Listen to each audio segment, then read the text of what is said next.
first thing I'm just going to do is just going to push these. My name's Dan, welcome back to The Forge. In this episode of Trust Me, I'm a blacksmith. We're going to be making this lovely little set of nutcrackers, and I'll tell you how to get hold of the new t-shirts. Okay, so I've got myself 2 pieces of mild steel, 16mm square or 5/8 square. There's about 200mm here in each piece of stock, which equates to about 8 inches. And I put a mark in here, 3/4 of an inch from the end, which is 20mm.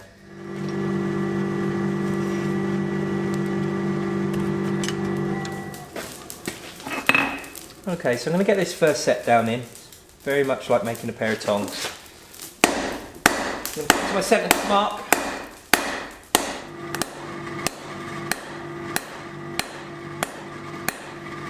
Set in. I'm going to go down to about half the starting material thickness on this near side of the anvil. Straighten that back up.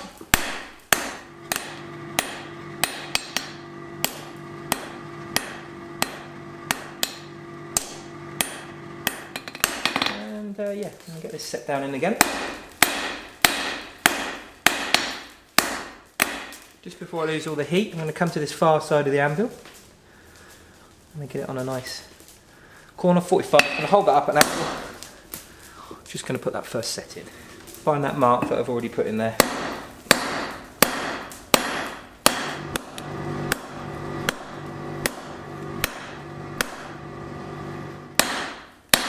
Finish that material down. This is going to create our boss.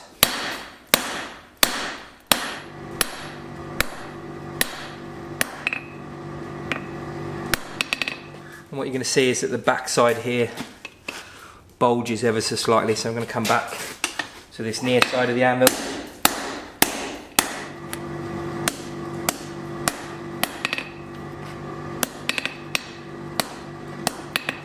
Okay, I got this off Mr. Adams, Roy Adams over at Christ Centre Ironwork, but it's a nice technique. Basically, we're going to come to the near side of the anvil again. Get set down. The other side to the hinge set down or the boss set down, and this basically flattens out the material quite nicely. I'm going to come back, turn it over. I'll use a round side of this hammer just to get rid of that transition ever so slightly. But I find, especially with beginners, I mean, if you are a beginner, that transition point between the first and second set down can be quite problematic. So by using this set down back here, it gives you a nice flat piece of material to work with.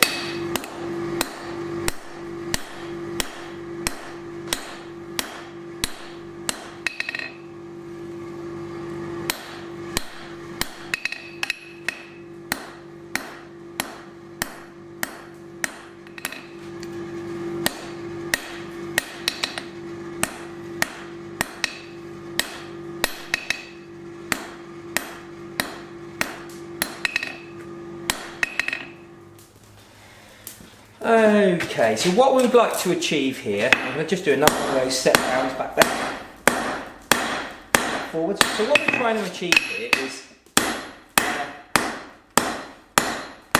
about 130mm, oh, I'm not sure, that's probably, what, 5 inches, just over 5 inches of material, so that we can turn it into the handles and one of the parts of the nutcracker.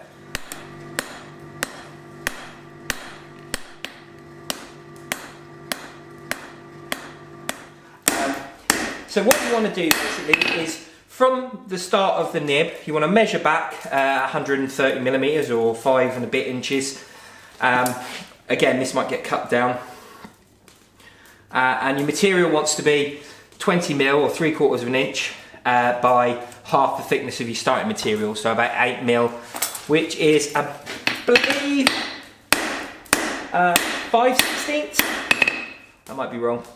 So I just need to take another couple of mil off the end there, but what I'm going to do is I'm going to cut that off there now, because by the time I've drawn it out it should be somewhere near the length that I want. So about, yeah, it's pretty much there, so I'm just going to cut it off just there and draw that out. So like I said, okay, just going to come up here on our hot cup, just going to mark this round on at least 3 sides.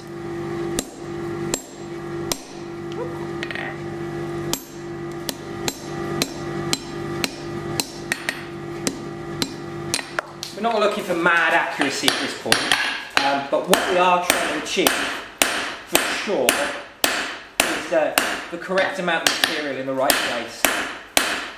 And that's super important, that you can get that material in the right place. A lot of people get sidetracked with this idea that it has to be perfect for the entire process, but that's not necessarily the case. I mean, as you improve as a smith, a lot of your draw outs and your sort of set stock sizes that you're aiming for will look smarter, and it does help. It is vastly easier if you get it right each and every time. But as you're fumbling your way through your craft, understanding that it's got more to do with getting the material in the right place in these processes is far more important than trying to deal with these complications of accuracy. You can refine later. Okay, I'm going to draw the other one out so that they're the same, and then from there we're going to start talking about how we're going to line everything up and make them look like nutcrackers.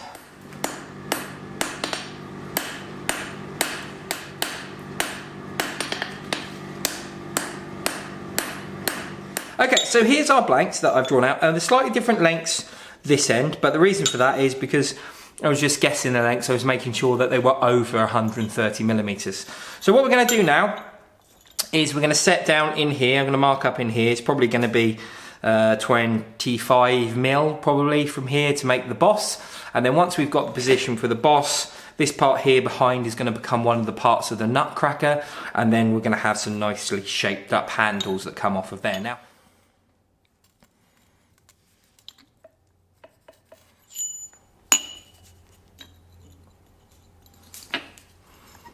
okay, let's set down for our boss. Or hinge plate, depending where you're from or how you're taught. So half on, half off the anvil, far side. And I'm going to come in about 1/3 of the material thickness, bring it back down to section, which by that I mean bring it down to that initial 8 mil. Now you don't want to go too far with this, because if you go too far, you'll have wrecked it for yourself later.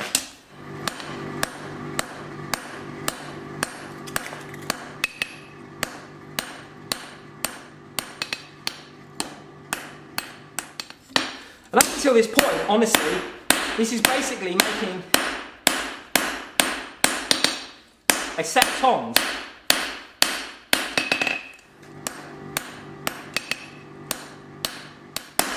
I'm also going to over-exaggerate the chamfer that comes, this taper, sorry, that comes out of the back of the nib.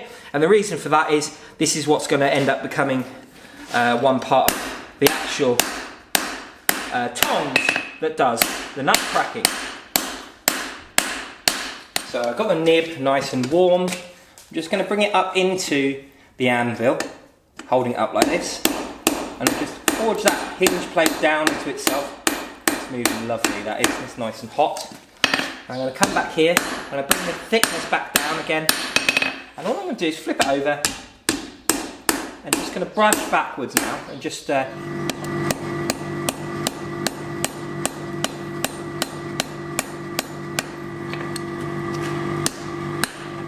everything up. I find that people don't do this bit properly, and it is the resulting factor for a lot of the issues that come later on with the joining together process. And it genuinely is like probably 90% of the reasons people's tongs don't work, because they're not getting this bit right. And it takes some practice to get these nice round hinges and get them looking really smart and tidy. But once you've got them, you can also do it on this side of the anvil, the far side of the anvil as well. But once you've got them, it's mega easy to put your tongs together, very little grinding to do. And again, just trying to make sure that this thickness is correct, and that everything's looking smart and tidy, which I'm really happy with those. They're looking really good. Okay, so all I've done is I've just laid these two together so that you can see that they are a pair of tongs. I'll turn them up so you can just see. So they basically come out like a pair of tongs, and then I found a point which looks best. So this part here I'm going to put some grooves into, and that's going to be where we can crush the nuts. And then this part here, the nibs, we're going to forge them round, and then we're going to turn them into 2 rings so that they, when they come together, they can crush a larger nut together. So I'm just going to mark this with a centre punch, and then we're going to do another set down here, and we're going to bring these reins out nice and flat. But what I'm going to do is I'm going to set them down and turn them into a very nicely ergonomic set of reins. Handles, I guess, in this occasion.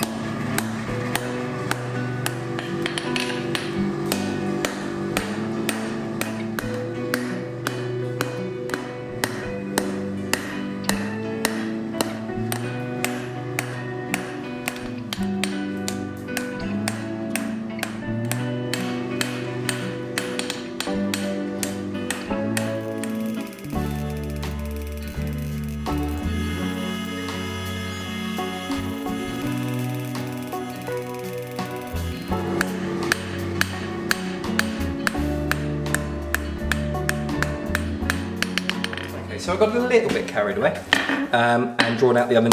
I'm going to explain what I'm doing. Just going to come over onto the bit here, round side of my hammer, start drawing this out. I'm not rushing. I'm making a point of not rushing. I want to demonstrate how simple this process can be and how much work you can do if you practice. Like a lot of these drawing out techniques, a little bit of practice will take you a long, long way. So just basically going to take this to a triangle shape to start with initially. Hopefully you saw that. I don't want to go too thin on the point. It's a bit cold now. I don't want to go too thin on the point because I don't want to burn it off when I take the corners off. I'm just going to stick that back in the fire. Take the corners off and match it up with the other one. Okay, so I'm going to bring this back end in and bring this down a little bit.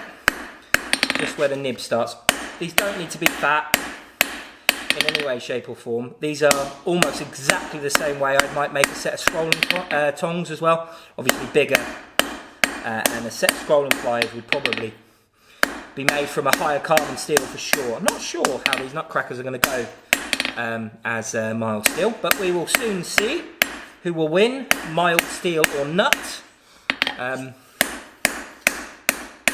just going to get that bit in there, and basically what I'm doing, all I'm doing is just taking that material down so that it's I've taken those corners off, and because I'm lazy, I'm just going to run the grinder over those and just round them up.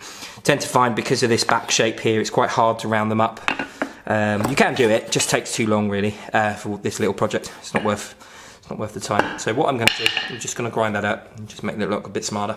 Let's come up to the edge of the anvil and start flicking our nib down.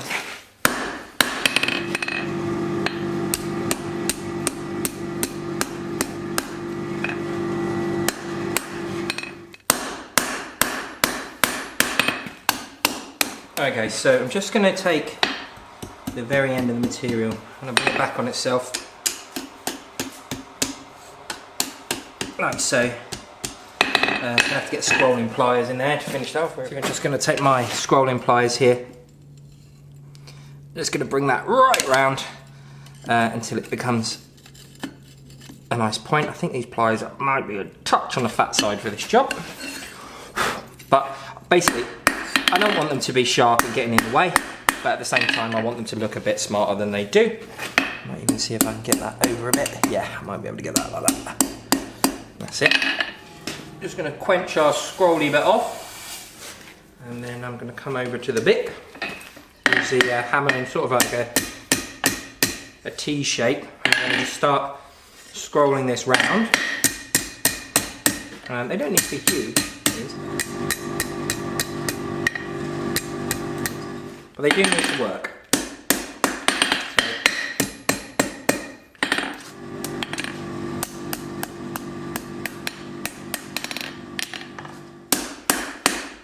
And by quenching the end, it's allowed me to hit this bit without deforming it too much. So I'm just going to bring that round just a touch more, and I think we're pretty much there.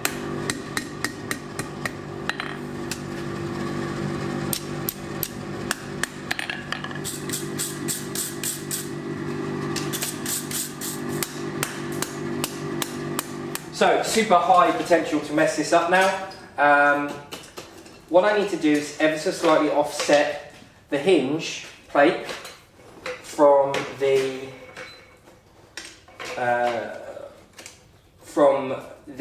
reins and line it up with the nibs. This will make sense in just a second.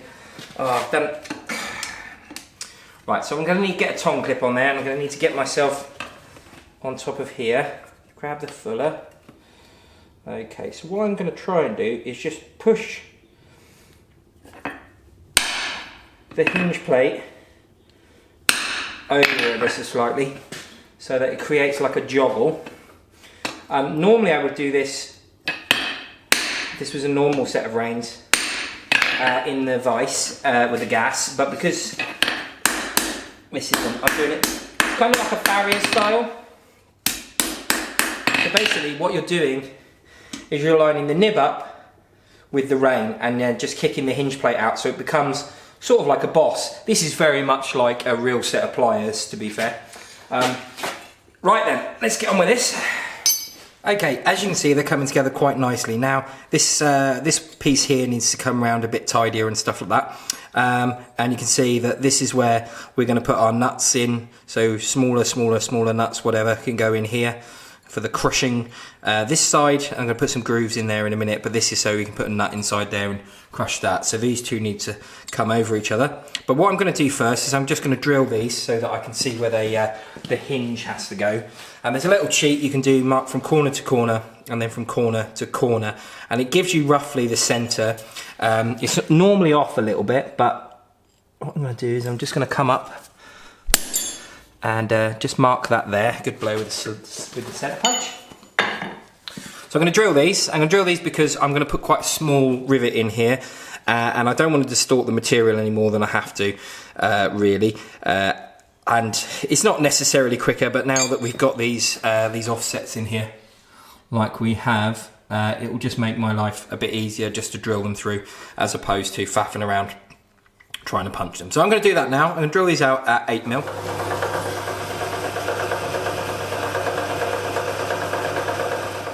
And it sits fairly central, to be fair, so I'm just going to make sure it all looks like it lines up.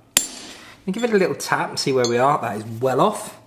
So I'm going to just give that a tap here. It's a bit closer to the centre. It's a bit more like what I would... Yeah, I think that's going to be more in the centre. Whether or not that's right... Oh, I don't know. I think it's going to do quite well.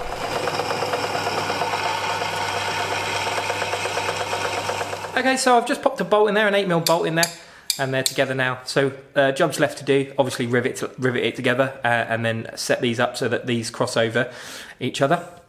But first, before I do that, what I'm going to do is I'm going to put some marks across here, and then I'm going to use a zip disc initially just to cut in to the material, just to put the mark in, and then a square file, and I'm going to cut some triangles in there so that we can grab those nuts and crush them.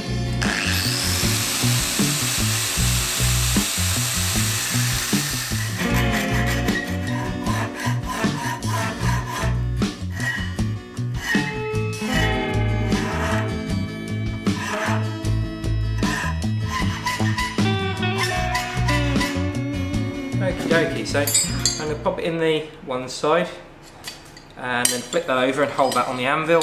Grab the other side, slide that over the top. I'm going to take the round end of my hammer and just start flipping that bit down.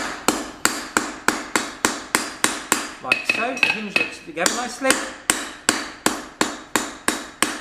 Just going to crown it. Now, I don't think I'm going to be... yeah. Okay, there we go. Good. Okay, cool. So that opens and closes already. But what I'm going to do is I'm going to get all of this area here hot. I'm going to get it nice and hot, and then I'm going to start setting it up so it all overlaps and everything nicely. So it looks really tidy. So I'm going to do that now. Okay, so all I'm doing here now is just starting to adjust everything up. So the first thing I'm just going to do is just going to push these nibs away from each other, or whatever they're going to be called, pincers or whatever. And now I'm just going to start rounding them up a little bit. I need to hold the rein I'm working on, really. Otherwise, they'll move about a bit too much, I think. And then get those so that when they're closed, I want them to cross over quite a bit. And get them looking really nice and tidy. Like so.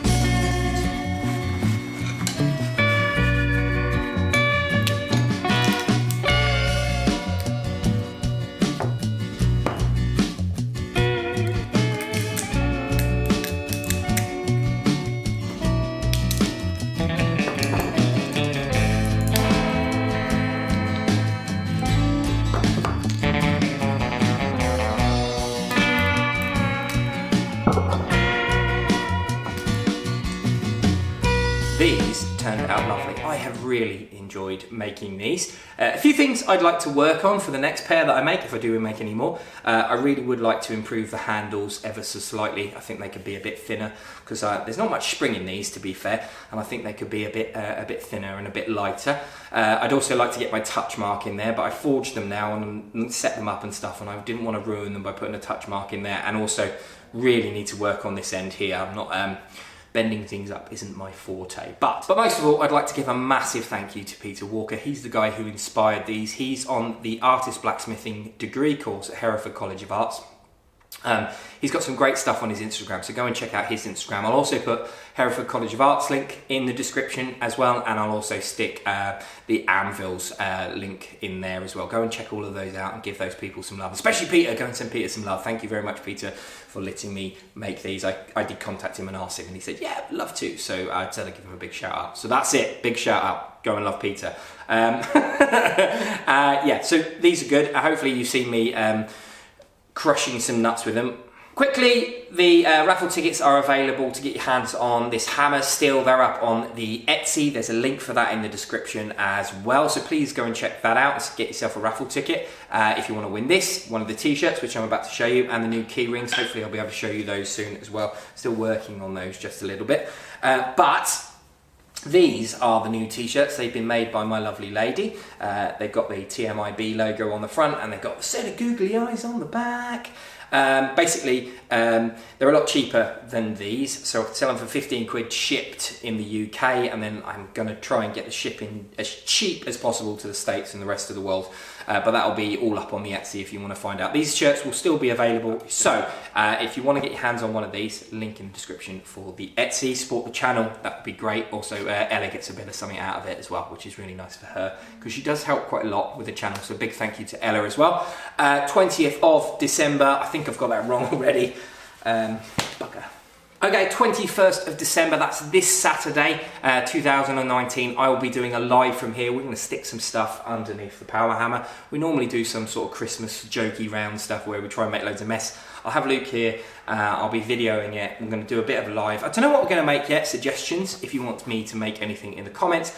But basically, yeah, we're just going to stick some stuff under the power hammer and make a mess and do some forging and have a giggle and have a bit of a chat and talk to people at home. I might even give some stuff away, some t-shirts or some of the stuff we've made in the year. I don't know. We'll see how we get on. But yeah, cool. Lovely. I think that's everything. It is everything. Hopefully you enjoyed this video. If you did, remember to leave a like and subscribe and share this with all your friends. And if you are already a subscriber or you're newly subscribed, please ring that bell for notifications, because it'll tell you every time I make a video. Trying really hard to get the content out at the minute. Big push working on that, which is going quite well, I think, at the minute. I'm feeling really positive about things compared to last time. Please go and check out the Instagrams that I've commented on. Check out mine as well. Follow me there. Add some extra content of what's going on the channel and all sorts of good things like that. It's a great way to keep in touch as well if you just want to drop me a quick message. There is a link to my Etsy. There's also a link to the website. There's a link for one-to-one courses. There will be more courses coming. Just working on that over Christmas. I've got a bit of downtime, so I can actually get stuff done for a change instead of having to fit it in evenings where I'm stressed anyway, because I'm a stress head normally. So I think that's everything. I will leave a link up here to a video of me making the Viking hammers. I'll leave a link down here to something that YouTube thinks that you will enjoy. This will be a link to something else. And up here is the subscribe button. Thank you so much for joining me. And thank you again, Peter, for letting me make your beautiful nutcrackers.